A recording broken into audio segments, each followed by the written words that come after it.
Good evening, everyone. Welcome to my live. I'm so excited to have the opportunity to chat with you guys. Happy Christmas or Merry Christmas Eve.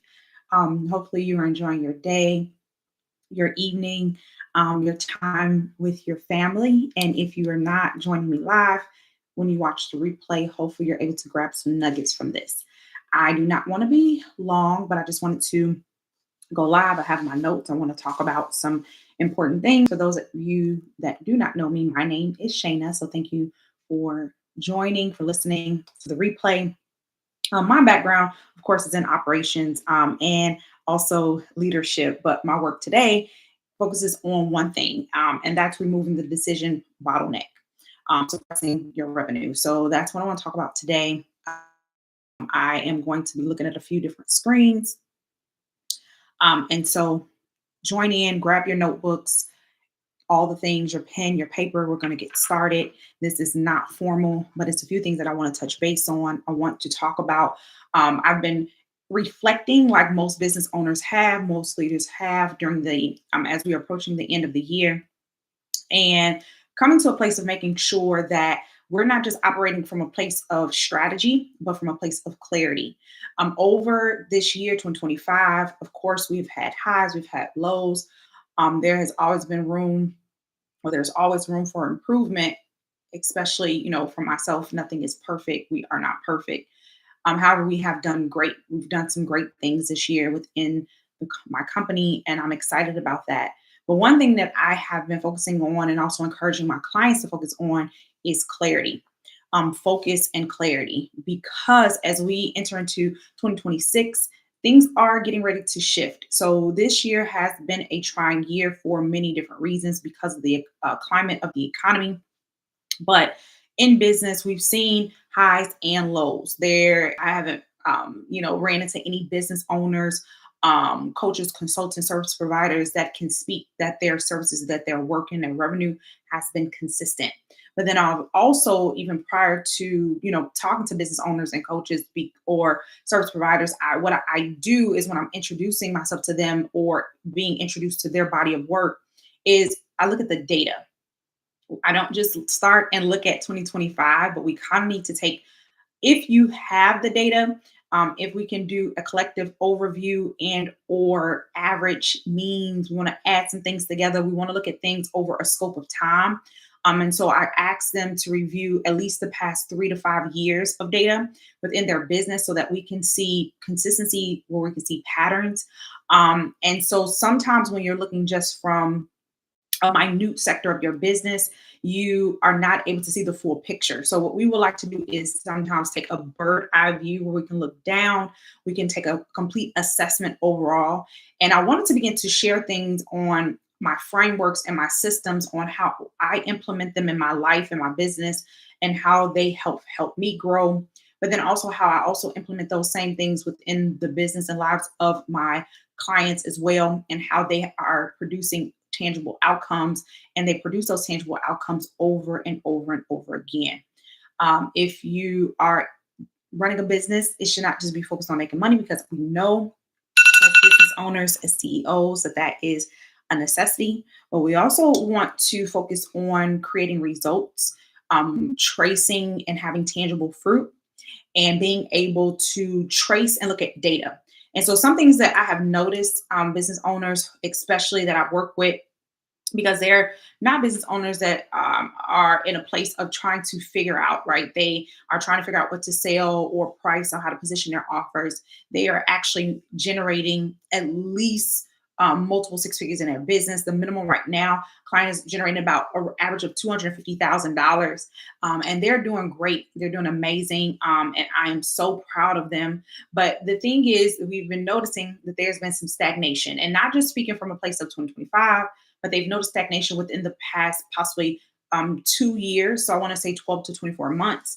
We can take collective data in clusters in a 90-day time frame. We can also take data according to the average sales cycle within your business, and it can vary from industry, from leader, from business, from service. A lot of different things play factor in that. So I'm going to speak, I guess, in general, using an umbrella. And if you paid attention to the title of this live, we're going to talk about why smart founders stay stuck and decision making patterns that suppress revenue. And so a lot of myths or things that I've been hearing is, we can sometimes internalize, and I'm speak personally, can internalize the ebbs and flows, the good and the bad of business. Sometimes you can internalize that as being something that you are struggling with yourself. Now, once you make it through, you're not really, it's not a mindset thing, it's more of an identity thing, and it's deep rooted into your background, how you have made decisions all along. Sometimes it can be rooted in a place of childhood trauma. If you have always been the smart go-to person, the responsible person, or a person that a lot of weight can actually fall on the shoulders, just not within your business, but within your family, amongst your friends, because that possibly is your personality type, right? You are the go-to person. You are intelligent. You have all of the degrees. So when it comes to intellect, understanding, knowledge, you have that nailed down. However, sometimes when it comes to that same person that has all of the experiences, all of the degrees, they struggle with indecision. They struggle with making a decision, and sometimes making a decision quickly. They can also struggle with procrastination. Why? Because they are literally going from a place, something can help them identify, like, this is the direction that I need to go in. This is actually going to move me from that $250,000 mark to the next $300,000 mark or $500,000 mark in my business. But they literally stay stuck because they go in between logic. They want to have the entire roadmap. They want everything to make sense. They literally take their time, and they want to analyze. They want to write things out. And if you are a person that overanalyze, you may be able to see yourself in this person. If you are a type A person, I understand all of it. You are intelligent, right? So your intelligence is no problem. It's superb. But this can play against you when it comes to making decisions. And this can cost your stalling within your revenue. And so it's important that you are creating internal systems, right? This has nothing to do with you personally. This has nothing to do with your trauma. This is how your brain and your internal system, your nervous system, has already created patterns that you have used, and they have worked for you probably in a season of your life. It probably came from a place of survival. You're, of course, not a person that needs to be handheld in or told what to do. You have that also. But it can cause you to go into a place of logic, to overthink, to over process. You know the right thing, you know the right choices, right? If you go to, most of the times when you make a decision that may have taken you a long time to make, maybe you're noticing it's taking you 6 months or 6 weeks. If you go back to your notes where you possibly started, like you probably take notes electronically, but then you also probably are a pen to paper person as well. If you go back to your notes, you can probably see what you took time to make the decision to do. You had already made the decision in the beginning because it was a part of your vision. It was a part of your plan, but you kind of stayed stuck there, right? You wanted to make it make sense. You want to make sure you were safe. And so this is something that I noticed that have really hindered my clients and caused them to stay stuck. And that is that place of, the more experience you have, the more intelligence you have, the more we also see indecision. And that's a blind spot, right? You can become a bottleneck to your revenue, to your company, if you are staying in that place. Sometimes I've also seen where when I say we, including myself, can wear the intelligence and experience as a badge of honor. Meaning you are that person that says, hey, I have all of the degrees. You probably have them platted somewhere in your office, on your walls, in your home. It's amazing. It reminds you of the hard work, the dedication, the discipline that you put in to accomplish things. You sometimes have turned that into, and I know I used to do it's like a defense mechanism. It's like you can hide yourself behind that. And so this works to a certain extent, but it does not work when you're trying to hit those constant revenue goals. You're still in a place of growth within your business. You're not at the place where you want to stay the same. And some seasons are for growth, some seasons are for maintenance. But you know specifically that you are in a season where you just know that you have everything that you need to grow. But it's just like you're circling, you are stalling, and it's stalling. And it's probably because of that indecision that you are struggling with. That may be a blind spot. The hidden patterns behind over analyzing and delayed execution, we see the hidden patterns, and it's more of not a logical thought thing or mindset shift because you've pushed yourself past that, but we see it as a internal embodiment shift. We see it where it comes up and you kind of take things personally. You go inward. You kind of go into a quiet place, and or my clients say sometimes they shut down. They go into a place of feel like they have to get really, really focused, and that focus sometimes turns to busy work. So they'll begin to do all of the things. They're very productive, but sometimes even to a place of overproductive. And when I say overproductive, that means that you are constantly going over things over and over again. You're constantly over analyzing. You are spending a lot of time in the weeds of things. So you're doing the research, you're doing the calls, you're going back over your client intake forms. You've created so many landing pages and so many automations that possibly are inactive right now, but they're there, right? They're sitting in your vault of information that you just collect.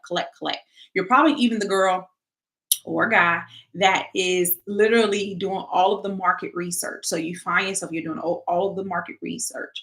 You're collecting all of the data. It's kind of like you've made the decision. It's there. You've made the decision like, okay, I'm making that $250,000 right now in my business, at this moment, but I know that I can go to $500,000. So you've already made the decision.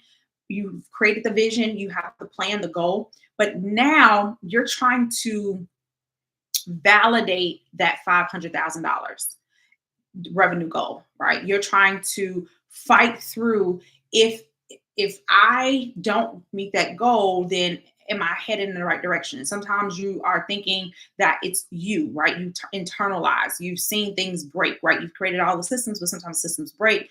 And instead of identifying that as your business grow, as your revenue structure grows, your business model also has to mature.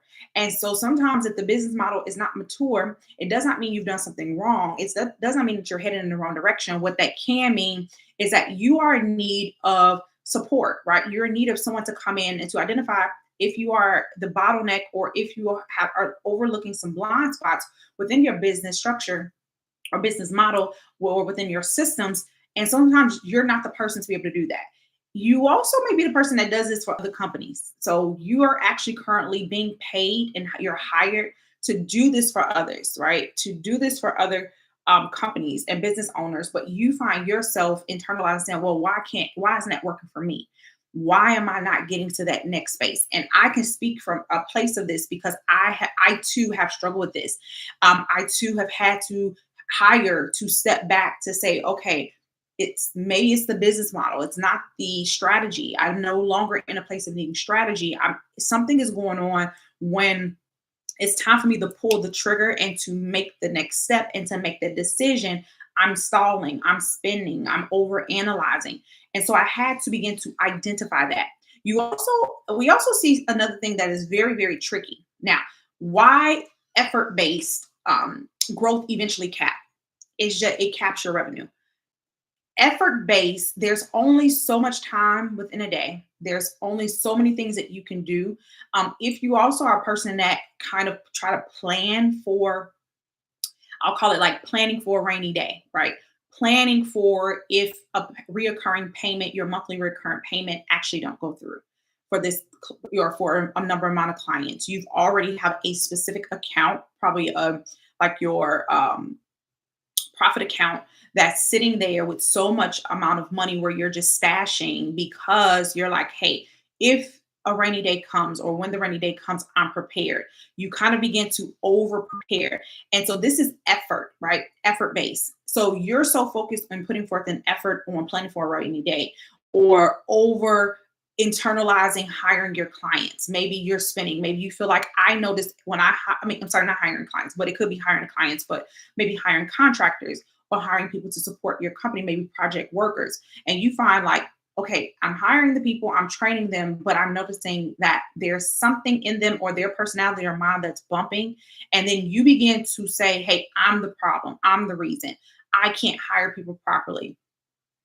I'm choosing people that are not loyal, that's not integral. And so you begin to internalize a lot. So that's putting forth, and you now be going to this place of, okay, I don't want to do this again. So now it's like, I'm going to do my due diligence. I'm going to overanalyze. I'm going to take more time to go through every application. I'm going to take time to probably give them a personality test to see if there's any red flags and or triggers there. I'm probably going to make them go through 2, 3 interviews before I make a decision. This is just an example of how that effort based, right? Putting so much effort in outcomes when a specific outcome can cap your revenue. Because as you are taking your energy to put so many systems in place, right? To overanalyze, to over prepare, this is causing your company to be stalled. This is also causing your revenue to stall because you are not focused on the future and moving things forward. You're actually putting energy in a place that possibly may be your weak spot, not your sweet spot.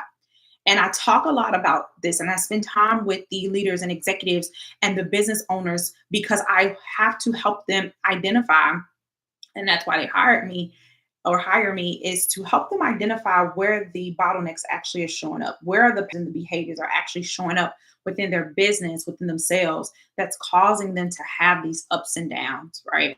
And it's not a mental thing, it's not a mindset thing, because if you are at a place where you're generating multiple six figures in your business, you are in that mindset work, you have pushed yourself past that barrier and limitation. And or if it comes up for you, you already have a system in place on how to bounce back and make it through. You're probably already I've created a system that says, hey, if I'm having a bad day or if I'm quitting my company, quitting my business, I have 24 hours, 48 hours, and I have to get back to work, because you have built up the resilience and resistance in that area. But the blind spot and the bottleneck is the decision making. You are, and it's, again, it's not that you are doing anything bad, but it's just like this is something that you're noticing. It's a pattern that's coming up. And so one of the systems that I use in my business, use for myself, but then also teach my executives to use as well, is decision repatterning. So the process and system we have put in place is called decision repatterning. And so we repattern your decision making, right? But in order for us to do that, we first have to take a bird's eye view and assessment of how you have been making decisions this far. And then what fruit can we see from the decision making patterns that you have done so far? We isolate your specific pattern and redefine the decision environment, right? So it's never you. So it's not a personal thing. It's not an internalized thing. It's not you're doing anything wrong or you're doing anything bad, right? It's a structural thing. It's a system thing, right? It's not personal. It's not mindset. It's an internal embodiment of the holistic approach we have to look at, and we have to identify a specific patterns, right? So you may not be able to see them, but I'm able to come into your company, come into your life, and to be able to assess quickly the decision pattern that you have created around decision making. We identify like where, and we isolate those distorted decision patterns that you have, right? Because, and the reason why we say distorted is because it is not producing successful fruit, and it's causing your revenue to be stagnant, right? We see that stagnation. And so we want to be able to structure this, reprogram this so that we can see growth, and so that your growth is not just seen, but it also is predictable. So this predictable process that we put in place, our decision repatterning, it helps us create protective patterns around your revenue, around your company, but then also around you personally. It allows us to help you to identify those bottlenecks, to identify when certain things are coming up in your company, your business, that's causing you to respond or react a certain way. But then with our structured signature systems that we're able to help you put in place, it now becomes a structural success versus a structural problem or bottleneck or causing you harm, right? Causing you stagnation. And so these protective patterns that we help you create, this decision repatterning, we help you create, is exactly what you need to isolate the problem. You're not the problem. You are a strong leader. We need to isolate the decision pattern and patterns that are causing you to stay stagnant and or stuck within your revenue. And so with that decision pattern, this is what we do. This is a signature system that we put in place that we help walk you through. It has been extremely, we've seen extreme success with our clients where they have went, sometimes 5 times, 10 times their revenue, with these simple signature structures that we're able to put in place for them and to help them, right? Again, we're not there to, we're just there to partner with you. We want to partner with you. And so if you are noticing that this is something that you are struggling with, if you're noticing that you are the smart founder and you are noticing that there are decisions that patterns that are actually suppressing your revenue, I want to invite you to schedule a consultation. The link is in the description of this video. You can also feel free to connect with me on any social media platform. I would love to connect with you. I would love to chat with you and get your decision repatterning started. So we want to walk you through this process and want this to be something that is effective, sustainable for you. We know that 2026 is right around the corner, and we know that you are ready to take your revenue to the next level. And with our signature system, our we can do that. We can do that for you, and we can do that with you. And so we would love to invite you to connect with us. Thank you for watching. If you was able to learn anything from this, if you were able to take anything away, please feel free to also to drop them in the comments. I will come back and read them and respond to everyone. You all have a great evening. I'll talk to you soon.